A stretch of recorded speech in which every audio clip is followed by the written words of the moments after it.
All right, bud, what day is today? 219. Yeah, we've been taking quite a few gaps. We need to get back on it. Yep. All right, and before we talk about what we did, why don't you tell us about your birthday? Yep, I had my birthday pretty recently, and this is probably the best gift you can probably get. Oh, that's a pretty cool shirt. Mm-hmm. All right, so what did we do today? Today we wired up a whole bunch of the charging components for the battery. Mainly this right here, which is our master or main control unit for the battery, and these 4 satellites right here.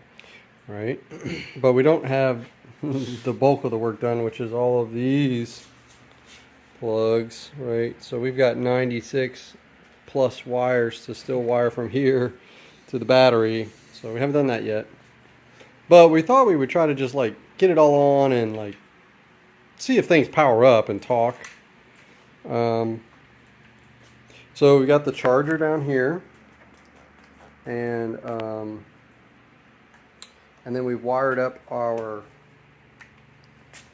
like charge input. I don't know what you call that, EVSE input.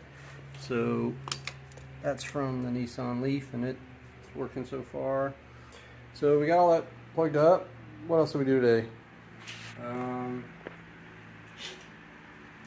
We plugged this thing in. I watched it charge. Yeah. So we don't really have anything to charge yet because obviously the battery's not hooked up, but we plugged in our EVSE, I guess that's what you call that, the charger port into here, and we could actually see on the MCU in the serial communication, we could see the configuration, show that when it detected a proximity and when it detected a pilot input. So we could see that changing. That's good. One thing I don't know about though is that this thing has 2 CAN bus inputs. This Thunderstruck MCU has a CAN 1 low and high. Sorry, it's out of frame. CAN 1 low and high, and it's got a CAN 2 low and high. And by default, this one's set at 500 kilobit. This one is set at 250 kilobit. Now the CAN rate for the VCU and the motor is at 500, and I was kind of planning on putting everything on one CAN bus. So I just wired up everything to here, and then I went in the software and told it this is 500 kilobit. But I don't know if that's right, because, for example, I don't know how to change the CAN bus configuration for this guy. I don't even know if you can, and I don't know what it's set to. So we got a lot of unknowns right now.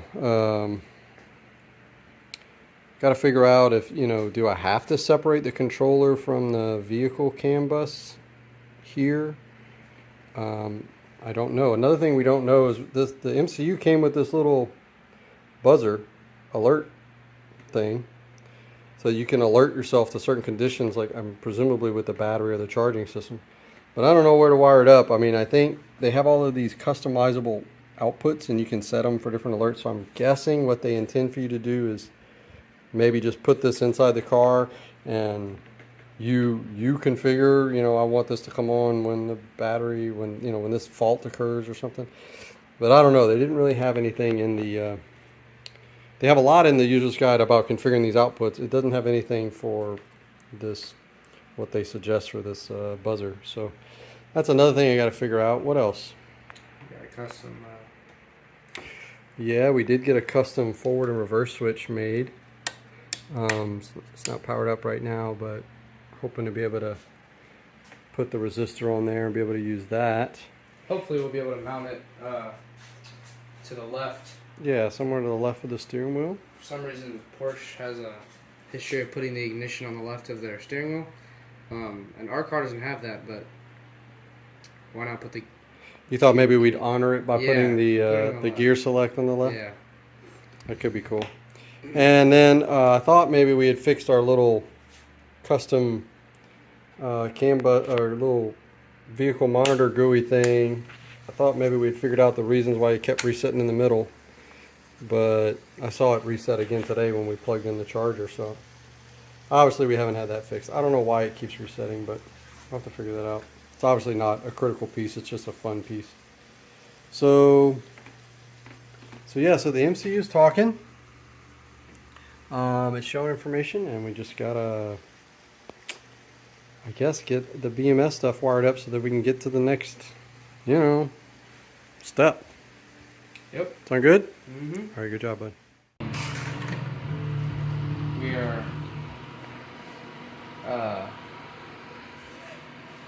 the BMS plugs that go to the battery cells outside, we are wiring up to the new wiring harness that goes to our BMS instead of the Chevy volts. Okay. BMS. And you're soldering the wires for each cell? Yep. How do you know what wire goes to what? This handy dandy little chart we found. Yeah, that's the maintenance manual on the Chevy Volt. So what are you doing now? Just putting on this little heat shrink on top of the soldering connection, So is that, keeping it stable by melting it just a tiny bit. well, why aren't you using a heat gun to do the heat shrink? Well, we will at the end, but just to keep it on there. So we're gonna do all the heat shrinks at the end? Okay. But just to keep it on there for now, we just kind of melt it with the Okay. side of the solder.